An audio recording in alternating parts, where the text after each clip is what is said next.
Hello दोस्तों, हम फिर आ गए थे कहानी जुनून तेरे इश्क का, जिसको लिखा है इनायत जी ने और सक्रेड भी इन्हीं को जाता है।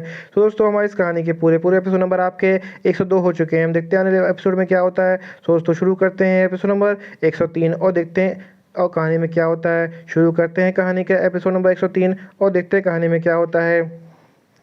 स्केटिंग करते वक्त टाइम आर्यन अशिता से बात करने की कोशिश करता, लेकिन अशिता उस पर ध्यान ही नहीं दे रही थी। वो गुस्से में चली जा रही थी। अचानक से उसका बैलेंस खराब हो गया और वो आइस से फिसल के माउंट पे नीचे गिर जाती है और उसको बचाने के लिए आर्यन भी उसके पीछे जंप कर देता है। अर्नव की तो हालत खराब हो रही थी सोच के कि उसकी बहन माउंट से नीचे गिर रही है। उसे डर लग रहा था कि अगर उसे कुछ हो गया तो सबको क्या जवाब देगा, क्योंकि उसको ट्रिप पे इसी भरोसे भेजा जाता है कि अर्नव उसी का ध्यान रखेगा। अर्नव को कुछ समझ नहीं आता कि वो क्या करे। वो डर जाता है और उसी डर में आरव को कॉल करके जो कुछ भी हुआ सब बता देता है। अर्नव रोते हुए आरव से बोलता है, भैया उसे कुछ होगा तो नहीं ना, वो ठीक होगी ना। अगर उसे कुछ हो गया तो मैं खुद को कभी माफ़ नहीं कर पाऊंगा। भैया मुझे बहुत डर लग रहा है, आप जल्दी से आ जाओ ना भैया, मैं उसका ध्यान नहीं रख पाया, ये सब मेरी गलती की वजह से हुआ है। उसकी बात सुन के आरव उसको हल्का सा गुस्से से बोलता है, चुप करो, तुम कुछ नहीं होगा उसे, वो बिल्कुल ठीक होगी और बच्चों की तरह रोना बंद करो। जो कुछ भी हुआ है तुम्हारी गलती नहीं है। और रही बात आर्यन की, तो मुझे पूरा यकीन है वो मेरी बहन को कुछ नहीं होने देगा। कुछ से ज़्यादा वो इंसान मेरी बहन से प्यार करता है और उसका प्यार उसे कुछ नहीं होने देगा।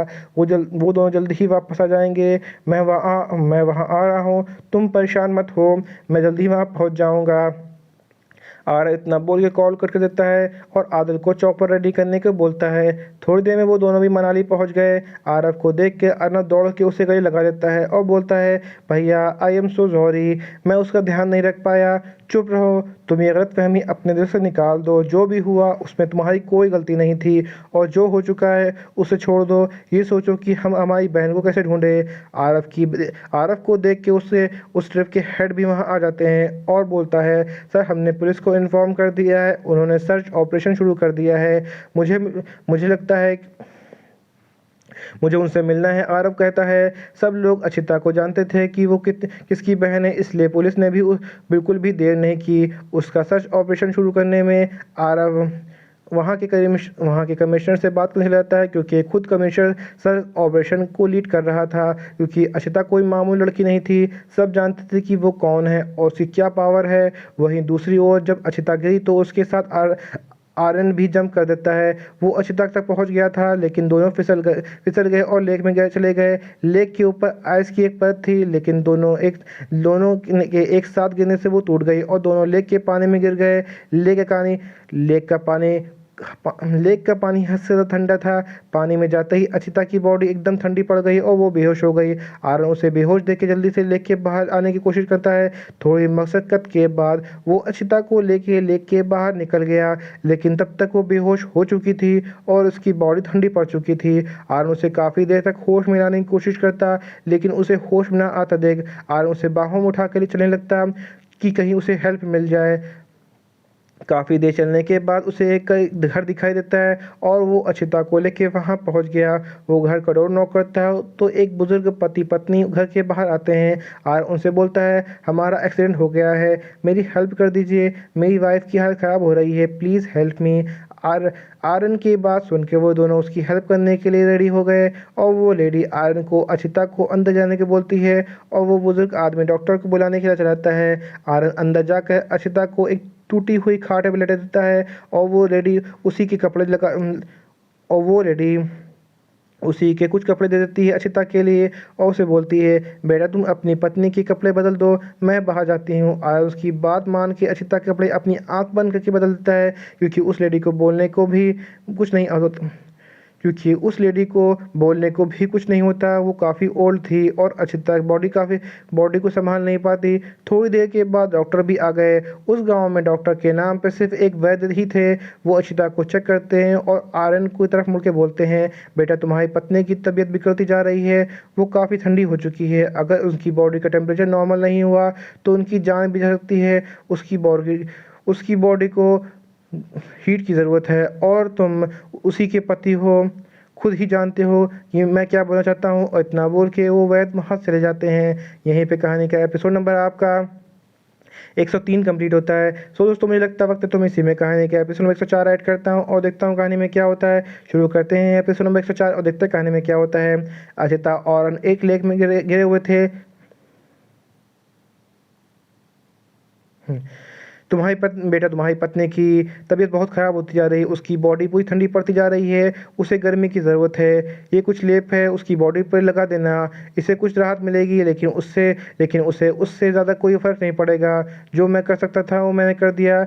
बाकी तुम खुद ही समझदार हो, तुम जानते हो कि मैं क्या बोल रहा हूँ। अब जो भी करना है वो तुम ही कर सकते हो। अगर उसे कल सुबह तक होश नहीं आया तो उसकी जान भी जा सकती है। इतना बोल के वो वैद्य वहाँ से निकल गए और आर्यन खड़ा अचिता की ओर देखने लगता है, जो उसे टूटी हुई चारपाई बेजान सी पड़ी थी। उसका पूरा चेहरा पीला पड़ चुका था। दोपहर से रात हो चुकी थी। आर्यन ने भी उस बुजुर्ग आदमी के कपड़े पहन लिए थे, क्योंकि आर्यन की हाइट और बॉडी फीचर उस इंसान की काफ़ी ज़्यादा अच्छी थी। तो उस इंसान के कपड़े पहन के आर्यन का किसी जोकर से कम नहीं लग रहा था। पर आज उसे इन कपड़ों में ही कोई चिंता नहीं लग रही थी। उसे इस बात की फिक्र सता रही थी कि अचिता ठीक हो जाए। उस घर में सिर्फ 2 ही कमरे थे, जिसमें एक अचिता और आर्यन को मिला था, और उस रूम में सिर्फ एक टूटी चारपाई पड़ी हुई थी। आर्यन उस रूम में लकड़ियों को आग लगा देता है ताकि अचिता को थोड़ी गर्मी मिले, लेकिन अभी तक उसकी बॉडी वैसे की वैसी थी। वो बुजुर्ग पति पत्नी आर्यन को खाने के लिए खाने देते हैं, लेकिन वो खाने से मना कर देता है। आर्यन वैद्य के दिए हुए लेप को अचिता की पूरी बॉडी पे लगा देता है, लेकिन फिर भी अचिता को ज़्यादा फर्क नहीं पड़ रहा था। रात भर आर्यन अचिता के हाथ पैर गर्म करने की कोशिश करता, लेकिन कुछ भी असर नहीं दिख रहा था। रात को अचानक से अचिता की तबीयत और ज़्यादा खराब होने लगती है। आर्यन को समझ नहीं आया कि वो क्या करे। इस वक्त किसी से हेल्प भी नहीं ले सकता था, क्योंकि वैद्य तो पहले ही मना कर चुके थे। अचिता की तबीयत ज़्यादा खराब होती देख आर्यन एक लंबी सांस लेता है और अचिता की ओर मुड़ के बोलता है, जान आई एम सॉरी, पर मेरे पास इसके अलावा कोई और ऑप्शन नहीं है। इसके बाद आर्यन अपना कुर्ता उतारता है और अचिता को अपनी गोद में उठाते हैं। उस चारपाई पर लेट कर अचिता को खुद लपेट लेता है और दोनों ओर से ब्लैंकेट से कवर कर लेता है। आर्यन कस के अचिता को अपनी बाहों में समेट लेता है। आर्यन अचिता को अपनी बॉडी गर्मी देने की कोशिश करता है। रात से सुबह हो जाती है। आर्यन की नींद बाहर हो रही थी। आर्यन की नींद बाहर हो रही आवाज़ से खुलती ही वो अपनी आंखें खोल के देखता है तो सुबह हो चुकी थी और बाहर काफ़ी तेज़ बारिश हो रही थी। आर्यन अचिता को अपनी ऊपर से उतर के चारपाई पर लिटा देता है और उसका टेम्परेचर चेक करता है। अचिता की बॉडी का टेम्परेचर नॉर्मल हो चुका था। उसकी तबीयत अब काफ़ी हद तक ठीक हो गई थी। आर्यन अपना कुर्ता पजामा पहन के बाहर देखता है कि 2 बुजुर्ग पति पत्नी अपने आप को एक प्लास्टिक की बड़ी सी थाली से कवर करके बैठे हुए थे, क्योंकि वो दोनों जिस कमरे में थे उसकी छत टूटी हुई थी। पानी कमरे में गिर रहा था और खुद को बचाने की कोशिश कर रहे थे। आर्यन को ये देख के बहुत बुरा फील हो रहा था, क्योंकि वो दोनों उनकी हेल्प कर रहे थे, जबकि वो खुद कितने परेशान हो रहे हैं। अशिता के बाद वापस आता है। दोपहर तक अशिता को होश आ चुका था, लेकिन अभी तक वो पूरी होश में नहीं आई थी। आर्यन उसके पास जाता है और उसे गले लगा लेता है और बोलता है, जान तुमने तो मुझे डरा ही दिया था। पता नहीं कितना डर लग रहा था कि तुम्हें कुछ हो गया तो मैं मर ही जाऊंगा। क्या ज़रूरत थी मेरा गुस्सा खुद पे निकालने की, और वैसे भी मैं सिर्फ तुम्हारा अटेंशन पाने के लिए सब कर रहा था, क्योंकि तुम मुझ पर ध्यान ही नहीं दे रही थी। क्या ज़रूरत थी उस चूड़ा से चिपकने की। अच्छा धीरे से बच्चों की तरह शिकायत करते हुए बोलती है। उसकी बात सुन के आर्यन भी मुस्कुरा देता है। उसके चेहरे को अपने हाथों में भर के उसके माथे पे एक सॉफ्ट किस देता है और बोलता है, तो इसका मतलब मेरी जान को जलन हो रही थी। अजिता उसकी बात को कोई जवाब नहीं देती, अपना सिर झुका लेती है। कोई बात नहीं, अगर उसे नहीं पसंद आया तो आज से ना अगर एक मिनट, कोई बात नहीं, अगर उसे पसंद नहीं है उसे नहीं पसंद तो मैं आज से ना किसी भी लड़की से बात नहीं करूँगा। अब माफ़ भी कर दो। और अपने दोनों कान पकड़ते हुए बोलता है।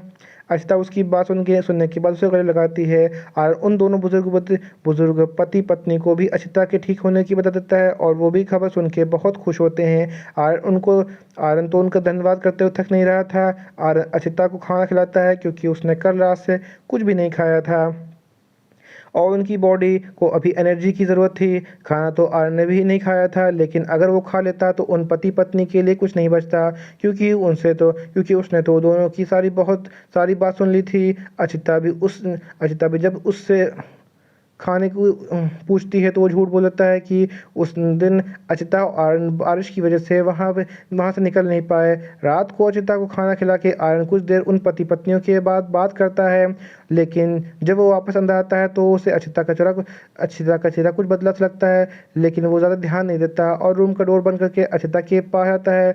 वो उससे पूछता है कि अब कैसा फील कर रही हो, लेकिन अचिता कोई जवाब नहीं देती। क्या हुआ, तुम अभी तक तो ठीक थी, अभी क्या हो गया तुम्हें, आर्यन पूछा है। मेरे कपड़े किसने चेंज किए, अहिता आयरन से पूछती है। आयरन उसे सीधा सा जवाब देता है, मेरे अलावा कोई और दिख रहा है तुम्हें यहाँ। और वो आंटी की इतनी हिम्मत नहीं थी कि वो एक क्विंटल वेट को संभाल सके। मतलब तुमने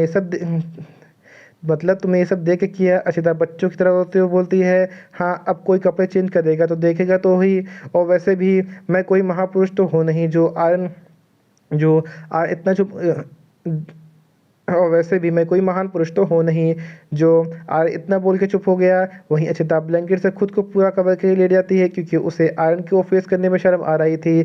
थोड़ी देर में उसे नींद आ जाती है। नेक्स्ट मॉर्निंग वो दोनों वहाँ से निकलते हैं। आयरन जाने से पहले उन पति पत्नी को अपनी वॉच और जो भी उसके पास का उसका सामान अवेलेबल था वो दे देता है उनकी हेल्प करने को क्योंकि उनके पास और कुछ था ही नहीं। और उसके बाद वहाँ से निकल जाता है। अचिता से चला नहीं जा रहा था इसलिए आयरन उसे अपनी बाहों में उठाए हुए था। यहीं पे कहानी का एपिसोड नंबर आपका